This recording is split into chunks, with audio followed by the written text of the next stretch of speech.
আমি বাড়িতে একা থাকতাম আর একজন লোককে কাজের জন্য রেখে নিয়েছিলাম।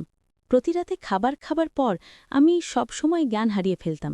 সকালে সারা শরীর ব্যথা করত, আর একদিন রাতে না খেয়েই ঘুমিয়ে পড়লাম। কিন্তু সেই সময় আমার হুঁশ উড়ে গেল যখন মাঝরাতে আমার সাথে থাকা লোকটা, আমার নাম রিনা, এবং আমি ছিলাম ২৪ বছরের একটি যুবতী এবং সুন্দরী মেয়ে। পড়াশোনা শেষ করে আমি কাজ শুরু করলাম। আজ আমার ছুটির দিন, এবং আমি যখন ঘরের জিনিসপত্র কিনতে বাজারে যাই তখন গরমের কারণে আমার মাথা ঘোরা শুরু হয়। আমি ১ সপ্তাহের মুদিমাল কেনার পর বাড়ি ফিরছিলাম যখন একজন লোক আমাকে তখন ধাক্কা দেয়।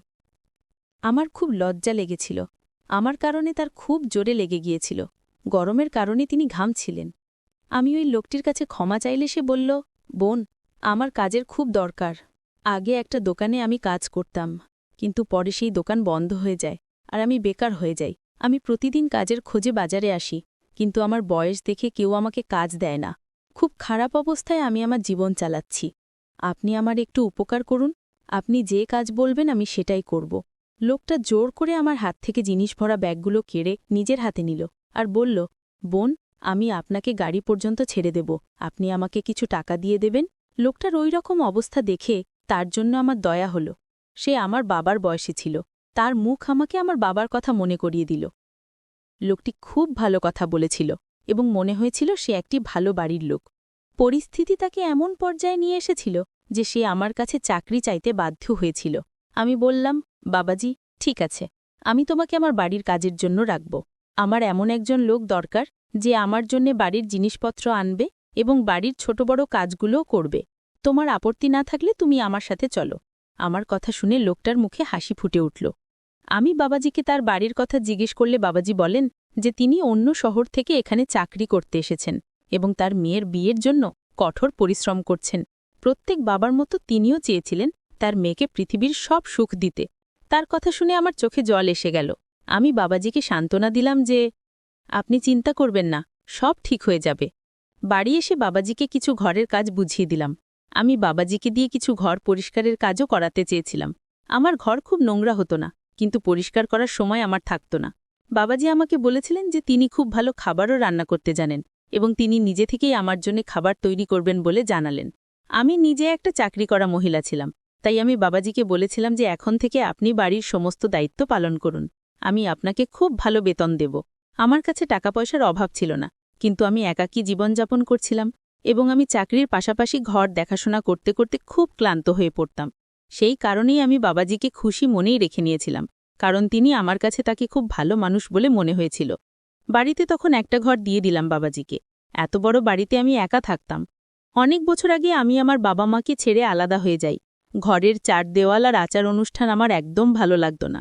আমার বাবা আমাকে অনেক পড়াশোনা করিয়েছিলেন, কিন্তু তিনি আমার চাকরির বিরুদ্ধে ছিলেন এবং চেয়েছিলেন যে আমি পড়াশোনা শেষ করার সাথে সাথেই তার ভাগ্নিকে বিয়ে করি। বাবা আমার ৩ বড় দিদির সাথেও তাই করেছিল। পড়াশোনা শেষ করার সাথে সাথেই তাদের বিয়ে দিয়ে দেওয়া হয়েছিল এবং চাকরি করতে বাধা দেওয়া হয়েছিল। আমি আমার জীবনে এসব চাইনি। এত তাড়াতাড়ি বিয়ে করার আমার কোনো ইচ্ছে ছিল না। আমি নিজের পায়ে দাঁড়াতে চেয়েছিলাম। বাবা আমাকে বলেছিলেন, পৃথিবীর রূপ রঙে যখন তোমার মন ভরে যাবে আর তুমি ক্লান্ত হয়ে পড়বে, তখন তোমার বাবার একটা কথা মনে পড়বে। বাবা হয়তো একদম ঠিক বলেছিলেন, তাই বাবাকে খুব মিস করতাম। যখনই আমি কাজ থেকে ক্লান্ত হয়ে বাড়ি আসতাম, সেই বাড়িটি আমাকে আমার বাবা মায়ের কথা মনে করিয়ে দিত। আমার বাবা মা আমাদের বোনদের খুব যত্নের মধ্যে রেখেছিলেন, আর আমি কখনোই ঘরের কোনো কাজ করিনি। কিন্তু যখন থেকে আমি আমার বাবা মার সাথে ঝগড়া করে বাড়ি ছেড়েছি, আমাকে নিজেকেই সবকিছু করতে হতো। আর ধীরে ধীরে আমি বুঝতে পেরেছিলাম যে কিভাবে আমার বাবা মা আমাকে পৃথিবীর সমস্ত রকম খারাপ ভালো থেকে রক্ষা করতেন। আমার ডিগ্রির জোরে আমি একটা খুব ভালো কোম্পানিতে চাকরি পেয়ে গিয়েছিলাম। যখনই আমি পিছনে ফিরে তাকাই, আমি বুঝতাম যে আমি বাড়ি ছেড়ে একদম সঠিক সিদ্ধান্ত নিয়েছি। কিন্তু এখন আমার বাবা মায়ের কথা মনে পড়ে আমি অস্থির হয়ে যাই। আমার বাবা বলতো, চাকরি করেও মেয়েদের বিয়ে করতে হয়, তাই ভালো ছেলেকে বিয়ে করে তোমাকে বিদায় করাই ভালো। অথচ আমি বিশ্বাস করতাম যে নিজের পায়ে আমায় দাঁড়াতে হবে আর পরিশ্রম করতে হবে, জীবনে কিছু অর্জন করতে হবে। আমি এত তাড়াতাড়ি বিয়ে করতে চাইনি। বাড়ি ছাড়ার পর আমি সব স্বপ্ন পূরণ করেছি। আমি সারাক্ষণ বাড়িতে আর কাজে একা থাকতাম আর বিশ্রামের সময়ও পেতাম না। মাঝে মাঝে এত ক্লান্ত হয়ে যেতাম যে রাতের খাবার না খেয়ে বিছানায় পড়ে ঘুমিয়ে যেতাম। বাবাজিকে বাড়িতে রাখার পর থেকে আমি পুরোপুরিভাবে চিন্তামুক্ত ছিলাম, কারণ বাবাজি দুদিনের মধ্যেই বাড়ির সমস্ত দায়িত্ব বুঝে ফেলেছিলেন। এবং সম্পূর্ণ আন্তরিকতা আর নিষ্ঠার সাথে তিনি ঘরের সব কাজকর্ম করতেন। আমি ঘরের কাজের জন্য তাকে রেখেছিলাম, কিন্তু রান্না খাবার দায়িত্ব সে নিজেই নিয়ে নিয়েছিল। বাবাজি খাবার খুব ভালো রান্না করতেন। তারপর থেকে আমি সবসময় বাড়িতেই রাতের খাবার খেতে শুরু করেছিলাম, নইলে বেশিরভাগ রাতের খাবার আমি বাইরে থেকেই অর্ডার করতাম বা না খেয়ে ঘুমোতে যেতাম। রাতের খাবার খাওয়ার সাথে সাথে আমার এত ঘুম আসত যে আমি বিছানায় শোবার সাথে সাথেই ঘুমিয়ে পড়তাম এবং তারপর আমি সকালবেলাতেই ঘুম থেকে উঠতাম।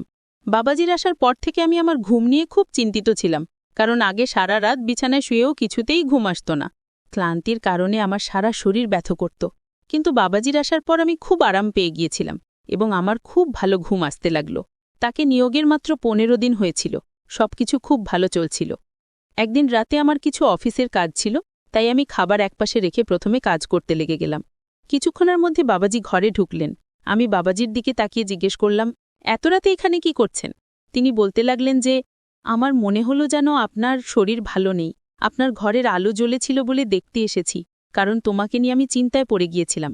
আমি বাবাজিকে বললাম যে না, আমি একদম ভালো আছি, আমি আমার কাজ করছি, আপনি ঘুমোতে যান। বাবাজি চলে গেলেন। আমি যখন আমার কাজ শেষ করে ঘুমোতে গেলাম, তখন আমার মনে একটা প্রশ্ন এলো যে বাবাজি গভীর রাত পর্যন্ত জেগেছিলেন কেন, যখন তিনি আমার সামনেই ঘুম থেকে উঠে যান। আমার ঘুম থেকে ওঠার আগেই বাবাজি ঘরও পরিষ্কার করে দেন রোজ, আর আমি উঠে দেখি যে আমার জন্য জলখাবার বানাতে ব্যস্ত থাকেন তখন। এসব ভাবতে ভাবতে কিছুক্ষণ পরে ঘুমিয়ে পড়লাম এবং প্রতিদিনের মতো সকালে ঘুম থেকে উঠে আমি অফিসে চলে গেলাম। কিন্তু কোথাও বাবাজিকে নিয়ে আমার মনে অনেক প্রশ্ন উঠছিল। আমি বাবাজিকে মোটেও চিনতাম না, আর তাকে এতটাই বিশ্বাস করেছিলাম যে আমি তাকে আমার বাড়িতে জায়গা দিয়েছিলাম। আমি এদিকে প্রায় প্রতিদিন অফিসের কাজে নানারকম সমস্যার মুখোমুখি হতাম, আর তারপর আবার বাবাজিকে নিয়েও চিন্তিত ছিলাম।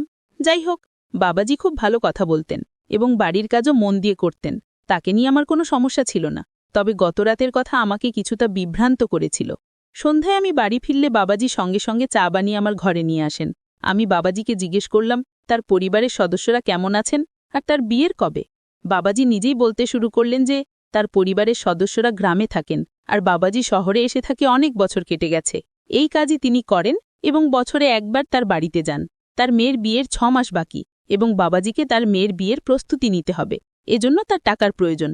আমি বাবাজিকে বললাম, আপনি চিন্তা করবেন না, আমি অবশ্যই আপনার মেয়ের বিয়ের জন্য যথাসম্ভব সাহায্য করব। সে খুব খুশি হয়ে চলে গেল, আর আমি ভাবতে লাগলাম যে এই লোকটাকে বিশ্বাস করে আমি ঠিক করছি কিনা। ভাবলাম বাবাজিকে আবার বাজিয়ে দেখে নেওয়া উচিত যে সে ঠিক কিনা। আমি রাতের খাবার খাইনি আর অসুস্থতার অজুহাতে তাড়াতাড়ি ঘুমোতে চলে গেলাম। আমি চোখ বন্ধ করে অনেকক্ষণ শুয়ে থাকলাম, কিন্তু কিছুই হলো না। আমি ভাবলাম যে আমি অকারণে একজন ভালো মানুষকে সন্দেহ করেছি, আর আমি কি না কি ভেবে ফেলেছিলাম। এরই মধ্যে ঘরের দরজা খুলে লোকটা আমার ঘরে ঢুকে এলো।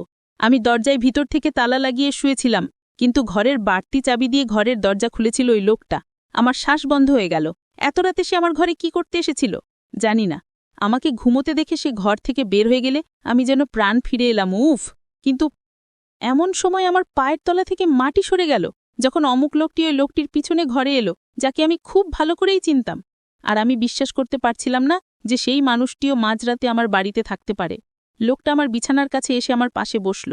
তার চোখ ছিল আমার শরীরের দিকে। সে আমার মুখে হাত দিতেই আমার দম বন্ধ হয়ে গেল, আর আমি উঠে বসলাম। আমাকে জেগে থাকতে দেখে সেই ব্যক্তিও স্তব্ধ হয়ে গেল। হয়তো সে ভেবেছিল যে আমি তাড়াতাড়ি ঘুমিয়ে গেছি। আমি সাথে সাথে ঘরের সব লাইট জ্বালিয়ে দিলাম আর চেঁচাতে থাকলাম। বাবাজি আমার ডাকে সাথে সাথে ঘরে এলেন। আমি রেগে গিয়ে বাবাজির দিকে তাকিয়েছিলাম, আর সে মাথা নিচু করে দাঁড়িয়েছিল। আমি এগিয়ে গিয়ে লোকটার কলার চেপে ধরলাম। তাকে জিজ্ঞেস করলাম এত রাতে আমার ঘরে কি করছে, যদি আমি ভালো করেই জানতাম যে ওই লোকটি আমার ঘরে কেন এসেছে। যখন আমি আমার বাড়ি ছেড়ে চাকরির জন্য গেলাম, তখন বুঝলাম যে পৃথিবীতে ভালো মানুষের পাশাপাশি অনেক খারাপ মানুষও আছে যারা তোমার জন্য সমস্যা তৈরি করে, বিশেষ করে সেই সময় যখন তোমার মাথায় বাবা বা ভাইয়ের ছায়া থাকে না। আমি একটা খুব বড় কোম্পানিতে চাকরি পেয়েছিলাম, কিন্তু সেখানকার ম্যানেজার যিনি আমার বস ছিলেন তিনি আমার জন্য সমস্যা হয়ে দাঁড়ালেন। মেয়ে হবার পাশাপাশি আমি খুব সুন্দরও ছিলাম এবং এটা আমার জন্য একটি সমস্যা হয়ে দাঁড়ায়। তার নোংরা চোখ সবসময় আমার দিকে স্থির থাকে। ম্যানেজার আমার সৌন্দর্যে পুরোপুরি মুগ্ধ হয়ে গিয়েছিলেন আর আমার অফিসে কাজ করা কঠিন করে দিয়েছিলেন। কোনো না কোনো অজুহাতে আমাকে তার ঘরে ডেকে আমার কাছে যাওয়ার চেষ্টা করতে। আমি যতই তাকে এড়িয়ে যাওয়ার চেষ্টা করেছি, সে ততই ইচ্ছাকৃতভাবে আমাকে বিরক্ত করত। আমি যদি তার ঘরে না যেতাম, তখন সে নিজেই আমার কেবিনে এসে আমার সাথে এমনভাবে কথা বলতেন যে আমি খুব লজ্জায় পড়ে যেতাম। আমি জানতাম তার উদ্দেশ্য ভুল ছিল। একদিন সে আমাকে বলতে শুরু করলেন যে আমি তার ইচ্ছে পূরণ করলে সে আমাকে খুব ভালো প্রমোশন দেবে। আমি ভালো করেই জানতাম তার ইচ্ছে কি হতে পারে, তাই আমি তার মুখে জোরে থাপ্পড় মারলাম। এত বড় কোম্পানির ম্যানেজার যে এমন নোংরা চিন্তার লোক হবে তা ভাবতেও পারনি। আমি তার মেয়ের বয়সী ছিলাম, তবুও সে আমার সাথে এত অসভ্যভাবে কথা বলতে কোনো লজ্জাবোধ করেনি। আমি তার মুখে থাপ্পড় মারার সাথে সাথে অফিসে তোলপাড় শুরু হয় এবং বিষয়টি আরও উপরের দিকে উঠে যায়। আমি নিজেকে নির্দোষ প্রমাণ করতে কিছু বলার চেষ্টাও করিনি। ম্যানেজার যখন আমার বিরুদ্ধে বলেছে যে আমি তার কাছে প্রমোশন চাইছি আর সে তাকে প্রমোশন দিতে অস্বীকার করলে সে আমাকে বদনাম করার জন্য এই খালাটা তৈরি করেছে, আমি তার মিথ্যাচারে স্তব্ধ হয়ে গেলাম। সে অনেক পুরানো চাকরি ছিল, আমার কোম্পানি তাকে আমার চেয়ে বেশি বিশ্বাস করেছিল আর আমার বিরুদ্ধে নোটিশ পাঠিয়েছিল। সেই দিনের পর আমি খুব নির্ভরশীল হয়ে পড়ি। আমি সেই ম্যানেজারের কাছ থেকে দূরেই থাকতাম। কিছু কাজ থাকলেও আমি তার ঘরে যেতাম না আর চাকরদের দিয়ে সব কাজ করিয়ে নিতাম। আমি অনেক বছর ধরে তাকে উপেক্ষা করেছি, কারণ এই কাজটি আমার কাছে খুবই গুরুত্বপূর্ণ ছিল। কিন্তু আমি জানতাম না যে ওই ম্যানেজার তখনও আমাকে ছেড়ে দেয়নি, বরং সে তার অপমানের প্রতিশোধ নিতে চেয়েছিল। মাঝরাতে আমার ম্যানেজারকে আমার ঘরে দেখে আমি প্রায়